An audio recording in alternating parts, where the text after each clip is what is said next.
I'm Mark Pitchers, fishery owner, consultant and carp freak. Double bubble. Big pits, tiny ponds, day tickets, club lakes, syndicates, I've fished them all. Well, let's turn up for the books. I love the peace, the tranquility, the anticipation and the thrill of the chase, but ultimately it boils down to one thing, a carp in the bottom of a landing net. High five! I've been the traveller in Crafty Carper. I'm now the face of Total Carp's 20s challenge, so I certainly know a thing or two about catching carp under pressure. But I now face my toughest challenge yet. Carp fishing missions set by you on Fox's Facebook page. And once the guys at Fox select that challenge, I have no option but to accept. Can I do it? Yeah. Oh, we've got him! Yes! This is a challenge.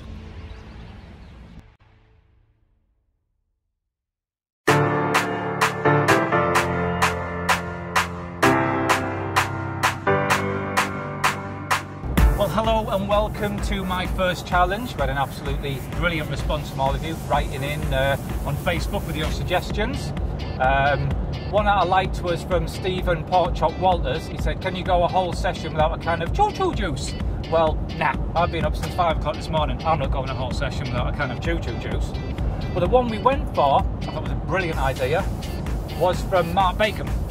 And he said, catch 3 carp on 3 different lead setups using a shocker rig, a naked chod and a helicopter setup. It's going to be tricky because the water that we've got lined up, the venue we've got lined up, it's catching 3 carp anyway will probably be good going. We'll catch them on 3 different setups.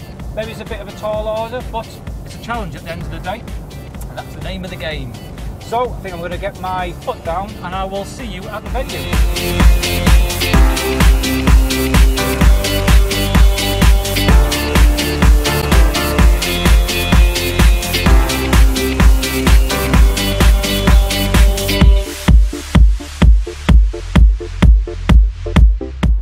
Well, here we are. This is Green Acres Fishery near Peterborough, and this is the venue I've chosen to do this challenge. It's probably one of my favourite day ticket waters, this actually. It has a superb stock of fish, a great number of 20, quite a few 30 and even a couple of 40 pounders to go at. But it isn't the easiest of waters. Catching 3 carp under normal conditions would probably be a bit of a tall order. So under the challenge rules, it's going to be an even bigger task. But, you know, that's the name of the game. Like I said, it would be boring if it was easy. But, you know, the sun's up, the temperature now, it's sort of in the mid-teens. So I think what we'll do, we'll go for a walk, and I'm confident we'll be able to find a few fish. So come with me. Hobble with me. I think the guys at Fox thought the challenge might be a bit easy, so they've given me a handicap, quite literally, and they sent the boys around last night to do over one of my ankles. So I'm a bit limpy, and there's going to be quite a lot of walking and quite a lot of tree climbing on this venue. So yeah, it's going to be a monumental task, but I'm not going to moan. Let's just get on with it and see what we can find.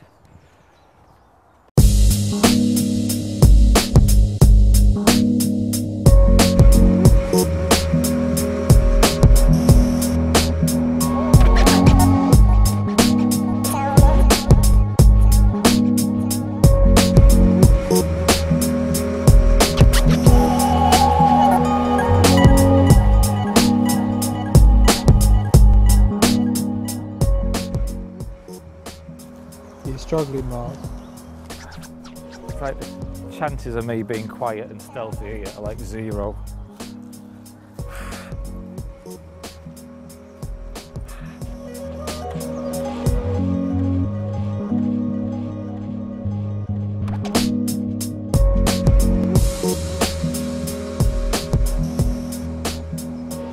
We're just walking along the high bank in there. I just noticed a couple of fish tucked right tight into the snags. So I've kind of scampered down the bank to get a bit of a better viewpoint. And now I'm here, I can see there's actually quite a few fish tucked in with the noses touching, more or less touching all the overhanging branches. I mean, this is a really shallow bay. It's only a couple of foot deep. And although it was a really cold night last night, the temperature's going to get up to sort of 15, 16 degrees today. So So I'll be pretty sure that as the day moves on, I think more and more fish are going to get into this warmer, shallower section of water. There's a fish just in front of me now, 2 fish. I don't even know where they came from, they just appeared. So, as well as them 4 fish and the snags, there's 2 fish just down here. They haven't seen me. That one's quite big as well. I've just seen a little bit of I've seen the water just rock slightly just near them reeds that we've got over there. So I think there's likely to be a few fish around there as well that I can't quite see. This is looking promising. Ordinarily in conditions like this, you would have to say zigs would be the out and out option. But because we've only got 2 foot of water, and there's quite a lot of, there's quite a lot of twigs and debris on the bottom, I think this is looking great for a bit of a naked chod spot. In 2 foot of water, they've only got to drop down the depth of the body to pick up a hook bait. And them fish that I've just seen swimming, they're only a few inches off the bottom actually. Looking promising.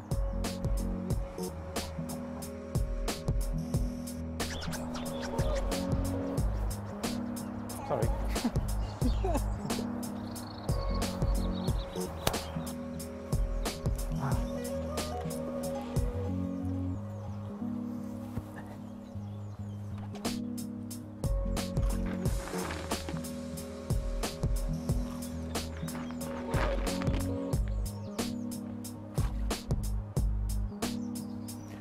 Well, this is what I'm using to bait my spots with, isn't it really? Is anything exciting at all? That's all it is, just a bog standard coarse pellet. I was actually here about a month ago and I put together a nice sort of kinky mix of hemp, corn, pellets, chopped boilies, a few maggots, and although I did catch a couple of fish, I never really got any sort of strong aggressive feeding response. Well, Dave, the fishery owner, he suggested baiting a few areas with the pellets that he feeds the fish on here, and obviously that being their natural food, they really were much keener to eat them. So this time down, I brought these pellets at home, which are the same ones I used to feed my own fish on back in my own fishery. So I'm hoping it's going to bring the desired results.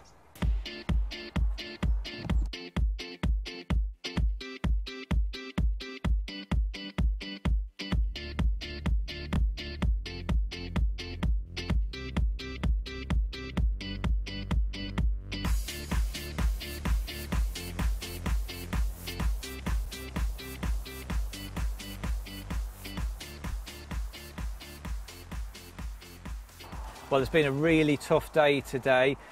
Plenty of opportunities, but if I'm honest, I'm a little bit disappointed that I haven't put a fish on the bank. Did manage to get quite a few fish feeding on several of the baited spots, but the thing is, when we're trying to do the filming, it is a little bit slower than if I didn't have a camera crew in tow. And by the time we'd sort of gone back round, found the fish feeding, got a rig in, the feeding had sort of subsided slightly, and it was a case of, today the story has been of missed opportunities, if I'm quite honest.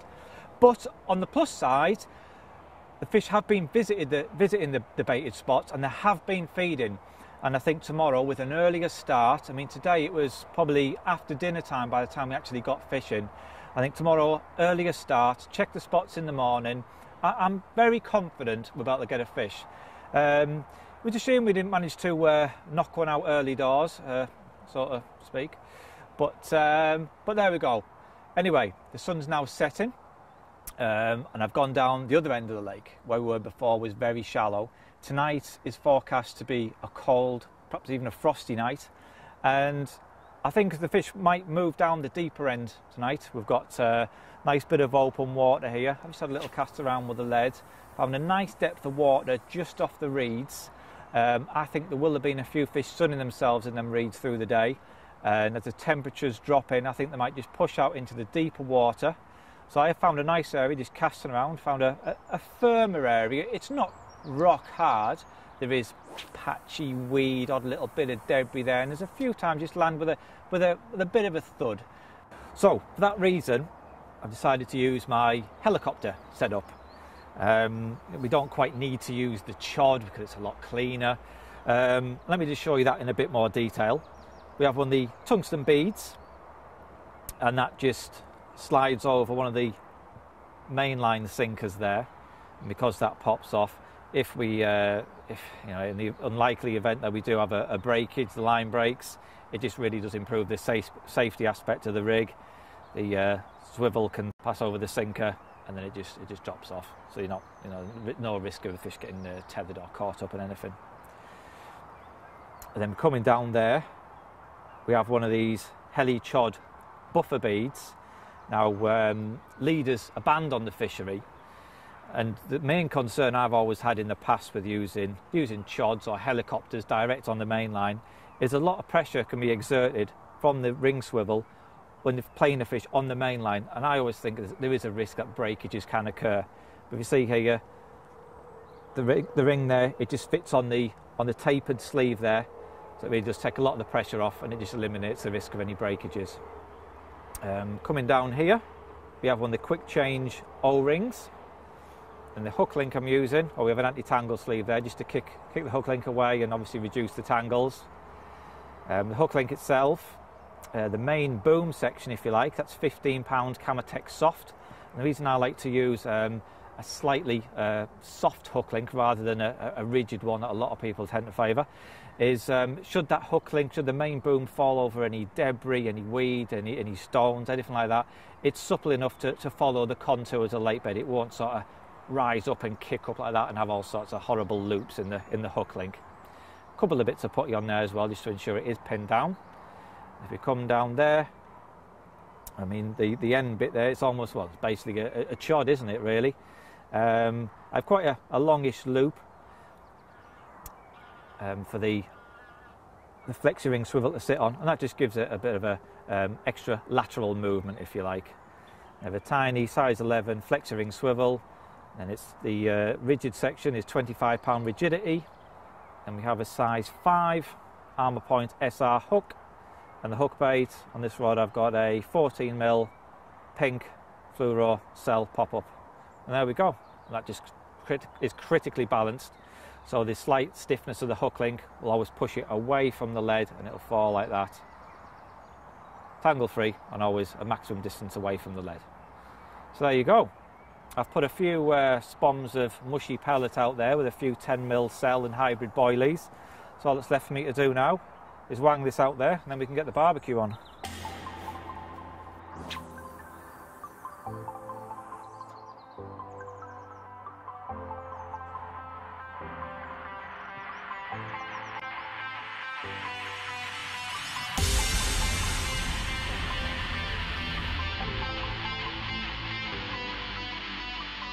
Well, it's the early hours of the morning, and I don't know what time it is exactly, but I was out for the count as soon as my head hit the pillow last night, and then I was awoken to a pretty savage drop back, really. And when I wound down, I must have wound down a good 5-10 yard line before I even connected with the fish. And when I picked it up, it didn't really feel very big at all. In fact, I was convinced it was a tench. I mean, I'm fishing at 90 yard range, and I reckon within 15 seconds of picking up the rod, the fish was underneath my feet. So I just assumed it was a tench, and just carried on winding, and then it nearly flat-footed me, so I got a bit of a surprise. God, I'm not even bothered how big you are. I just want to get one fish under my belt,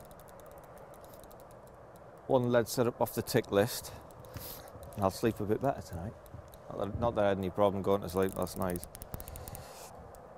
Well, everything's a little bit more frantic now. I'm just playing this fish, and I've got to take on my other rod now. That's ticking away. I just want to get this. I've seen the size of this fish.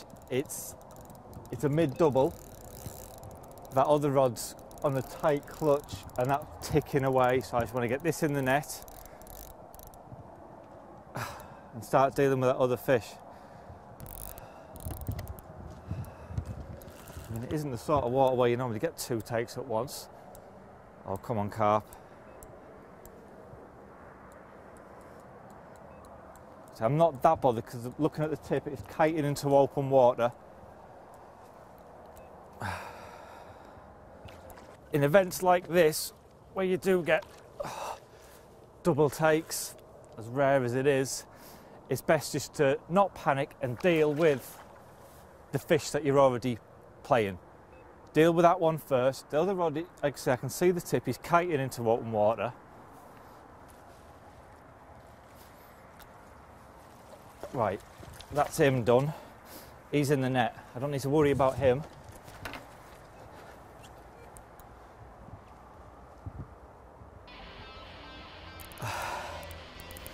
And this one's still on.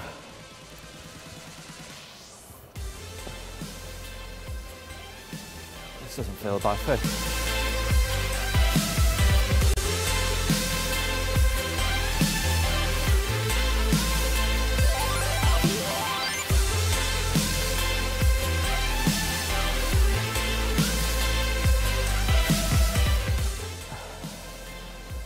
I've just had 2 bites, or 2 takes more or less at once. It's just a shame that they're both on the same lead setup. I suppose in an ideal situation I'd have had 3 rods out there with 3 different setups, but it's not about that. You've got to fish the right rig for the right job. We're not cutting any corners here. Ooh, right in little. Here he is, here comes the... He just popped up out of the blue, this one. Oh, there he is, a nice pretty scaly fish. There he is. Oh! He's trying to net himself. We got him. 2 in the bag. Look at that. Double bubble. I'll have some of that. That second one's a perler. Real old scaly warrior, that one. Right. Sort these out. And here we are. This is the bionic mid-double that gave me a run around. 90 yards to the bank in about 10 seconds, and then powered up and down the margin for a bit, and I really didn't know what I was attached to, but here is it's a real old looking fish, proper little warrior, so no wonder it put up a good fight, it put up a good account for itself. But size is irrelevant really. We're here to pass the challenge, and that's one lead setup ticked off the list. But the other one I got, that's a little bit bigger, so I think I'm going to put this one back, and then we'll take a look at the other fish. We'll have a look at that. That is one awesome looking mirror carp. He's a proper scaly old warrior, that one. Check him out. 22 pounds 5 ounces this one weighed. And well, this one came, the take came as I was playing the other fish. And because I was fishing quite a tight area of bait and putting 3 rods on it, quite often if you get a group of fish move over, it is not uncommon to get, you know, multiple takes off that spot. But I'm absolutely pleased as punch with this one. He's just a proper character fish, look at that.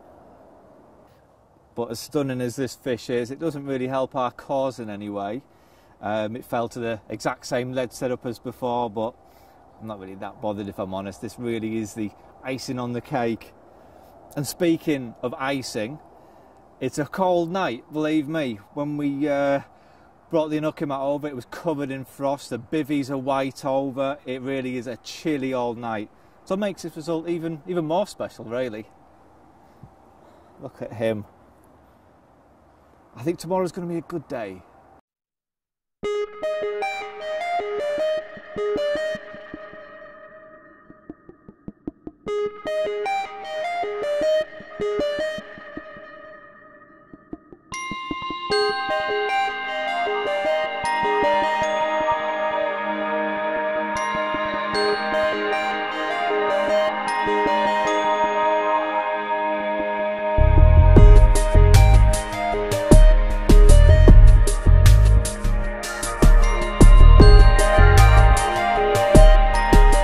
Good morning. It was a really cold night last night, but obviously managed to put them 2 fish on the bank, so I was made up with that.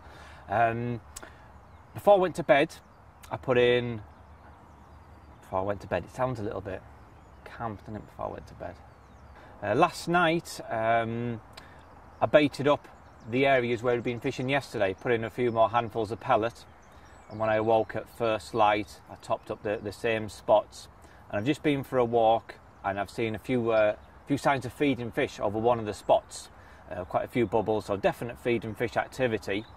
So what I'm going to do now, I'm going to get the shocker rig set back up, fresh hook bait, and I'm going to nip down there and see if we can bag a fish and get the shocker rig ticked off.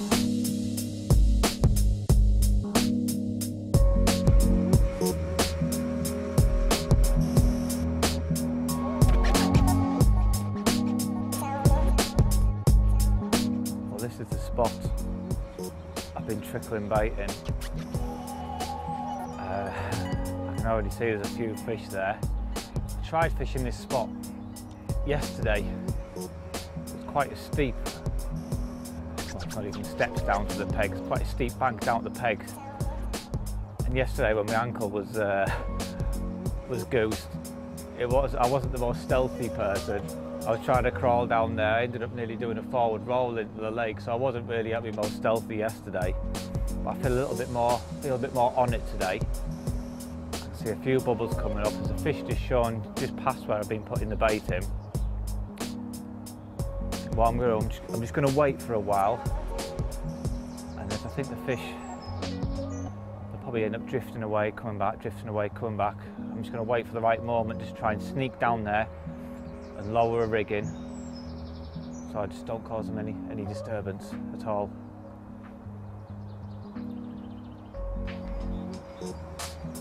I can't see anything, so I'm going to lower a rig in now. It'll be in place for when they return.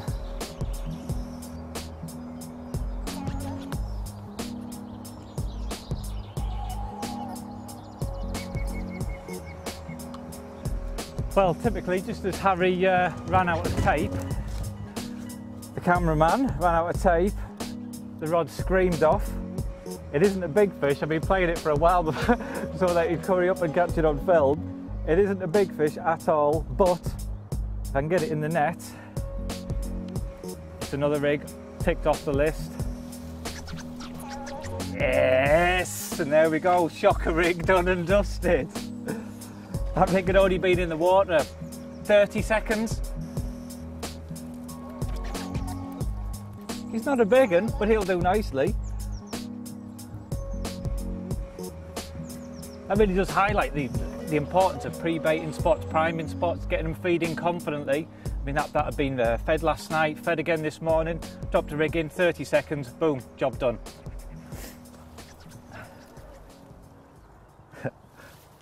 Check out this little fella. It's like a carp in miniature, isn't he? He's probably about £7, something like that, but size for this challenge is irrelevant. I mean, it's £7, it could have just easily been £37, but it doesn't matter. That's a shocker rig, done and dusted, and I think what I'll do now, I'll slip him back and I'll show you how I go about setting it up. So this is the shocker rig that I've been using, and just like with the chod and the helicopter rig, I have a tungsten bead which just fits over the back of one of the mainline sinkers, and then we have a fairly heavy inline lead, and I've removed the rubber insert. And then if we come down, what I've got here is one of the anti-tangle sleeves, which is in effect really putting the line backwards, and that obviously acts as a buffer, so when the lead slides down, it just comes to rest over the swivel there like that. And the beauty of this rig is you get the best of both worlds really. It's kind of you get all the benefits of a running rig and all the benefits of a bolt rig. The line can travel very freely through the lead, so the fish has a little bit of confidence. It can move a few inches, and then the lead will hit the backstop and bang, he's nailed, game over. Now at this stage I think it's very important to point out that when you're fishing the shocker rig, you must never have anything actually fixed on the main line above the lead. In the event of a breakage, that lead needs to be able to slide freely up the main line. You can't have a fish towing a lead round. So that's why we've got this little bead on the tungsten sinker. If that slides up, it'll easily just pop off, and that's it. The lead can slide freely, and the fish isn't towing the lead around with it. But if we look at the hook link now, we come down here. Once again, it's my favourite 15-pound Camatech Soft. A little bit of putty on there just to ensure it's all pinned down, and if it should fall over any debris, it's on the deck. Got quite a big hook, size 4, short shank, beaked point hook, and I've got a khaki liner sleeve on there just to improve the hooking properties. The hook bait is just a piece of artificial sweet corn, and that's topped off with, well, I don't know, about a dozen lively maggots. It really does improve the whole visual aspect of the hook bait there. And that's what's done the biz. So that's the shocker rig ticked off. Now let's go and catch one on a chod. Well, this is the shallow bay where we saw fish yesterday. There's no fish here as yet, but I'm confident once that sun gets up and puts a bit of warmth in the water, I'm sure the fish will return here at some point today. So what I'm going to do, while there's no fish in the area, I'm just going to wade out, drop my chod rigs just on the edge of the trees you can see over there behind me. It is very choddy, there's all sorts of debris on the bottom, so absolutely perfect for the chod rig. So I'm just going to wade out, put the baits in position, handful of pellet over the top, and basically set the traps ready for when the fish hopefully arrive later in the day.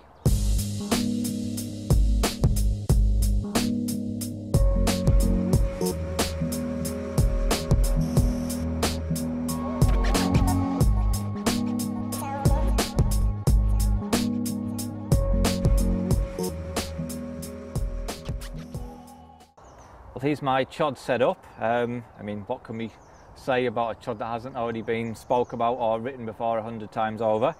But here's how I fish it. Kind of a recurring theme for this feature. We have a tungsten bead sitting above one of the mainline sinkers there, and again the bead can pop off to make the rig safe. I mean, really it's very similar, well, it's basically identical to the helicopter setup that I've already shown you. We have a very short, it's only about 2-inch chod hook link there. Just my preference to fish them short. You notice there I don't have much of a curve as well in the hook link itself, in the stiff part. I think some people go way over the top and create these ludicrous aggressive curves, and I don't think they have particularly good hooking properties like that. So I prefer just a slight curve that I just put in with my fingernail. Hook is a size 5 SR hook, and that's a 14mm cell fluoro white pop-up. Coming down the line, we have the heli chod buffer sleeve. Obviously that just protects the line from the pressure that can be exerted when you're playing the fish on the ring swivel there. And it's got a very lightweight flat pear lead, and that's it. It's very simple, but I'm really hoping it's going to work for me today, and then we can get the challenge done and dusted.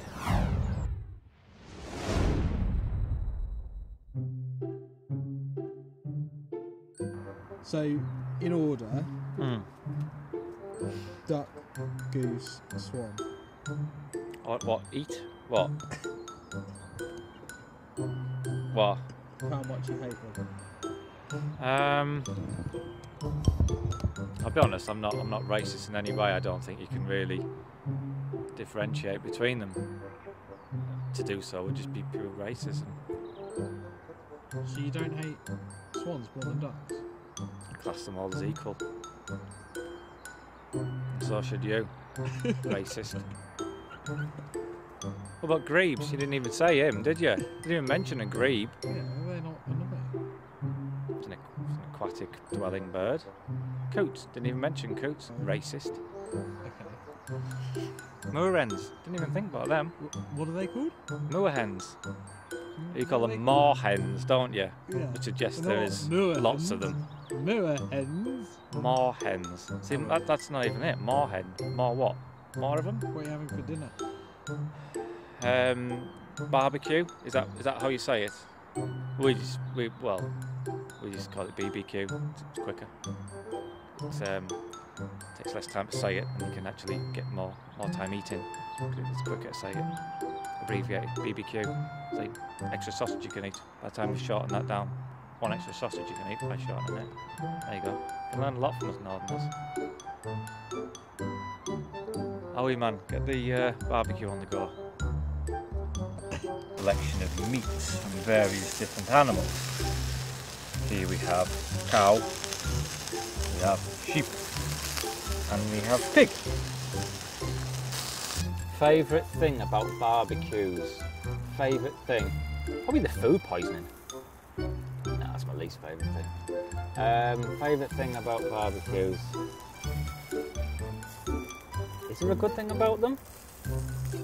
When I do it, you are guaranteed food poisoning. Or just burn it. So I'm in for food poisoning tonight. Well, you asked for your food cooked, and that to me is a sign of a fussy eater.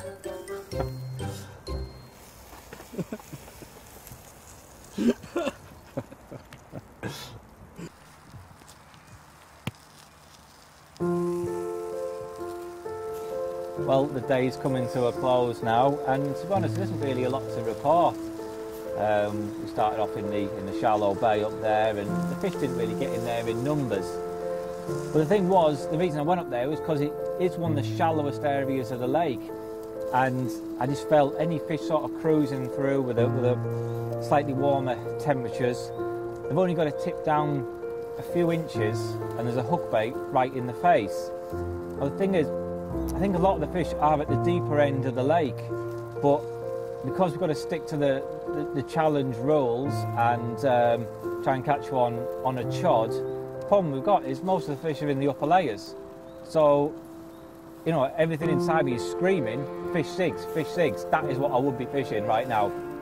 I'd have black zigs, little black zigger liners, 6 inches under the surface, and that is how I would be fishing.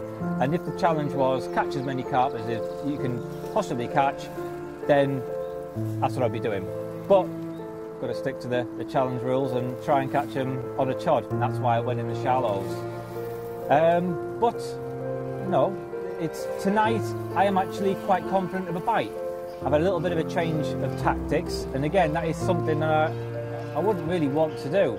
I mean, catching them fish last night, them 2 takes at once, that is a tactic and method that I would obviously stick with, but I need to catch on the chod to pass this challenge. So what I've done, the area I caught on last night was a slightly raised gravel area, and then surrounded around that area we have an area of weed and chod. Basically it's a gravel hump, and all around it's weed. And then so what I'm going to do tonight, instead of fishing that productive gravel spot, which I know will produce bites, what I'm going to do is cast chods off the gravel area that I know produces bites. It sounds crazy in my head, but I'm going to chuck the chods off the gravel area into the weed and hopefully snare a fish that way, and in doing so pass the challenge. So let's see how it pans out. Well, no sooner had I just topped up the swim with a dozen spawns of pellet. I mean, that last spawn can't have landed a minute ago, and the bobbin tightens up and we're away. In fact, it's getting a little bit, I'm not really liking where that's going. It's going right over.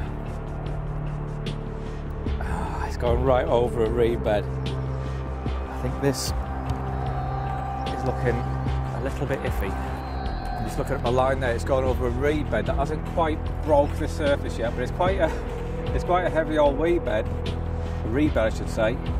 If it goes over that, we're going to be in for all sorts of problems. It's just, I can see the reed stems moving.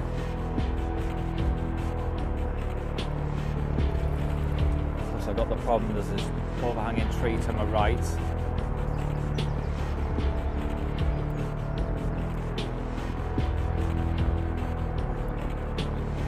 cold water.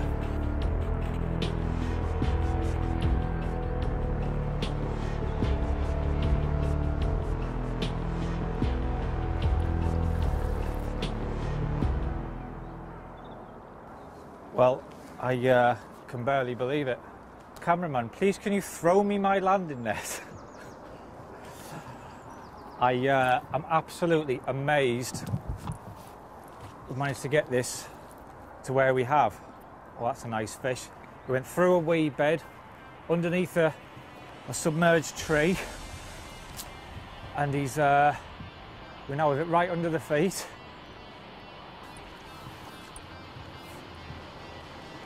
Come on. Oh, we've got him! Yes! I can't believe we managed to get him in. That is not a bad fish at all. And it's one on the chod. Job done. Get in there. Oh, what a fish to do it with as well. He's a cracker.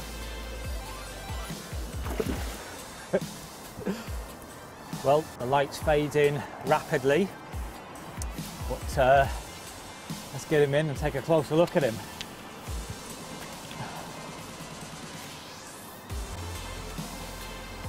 Check how his fins are all flush to his body before you pick him up. Make sure his tail's straight. Make sure nothing's caught in the mesh. Oh, he's heavy. He's heavier than I thought. Ow.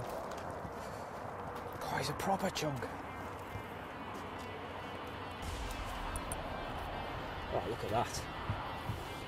Look at that.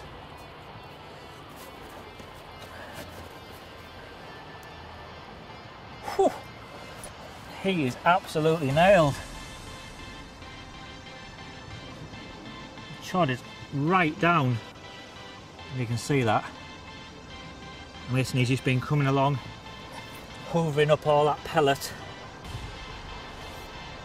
And he's absolutely nailed. I don't know if I've had a hook all like that before ever. Chod's just stood up there. The line. It's that far down, it's hard to see bottom. Ah, that's in my finger, so it's definitely out. There it is. So I did the business. It's a little 2-inch chod, fished in the weed on the edge of that gravel area that was productive last night. What I did was just spom out a load of coarse feed pellet around it. I think this fish had just come in, hoovered it all up, and bang, nailed. Nice. Let's see what he weighs. And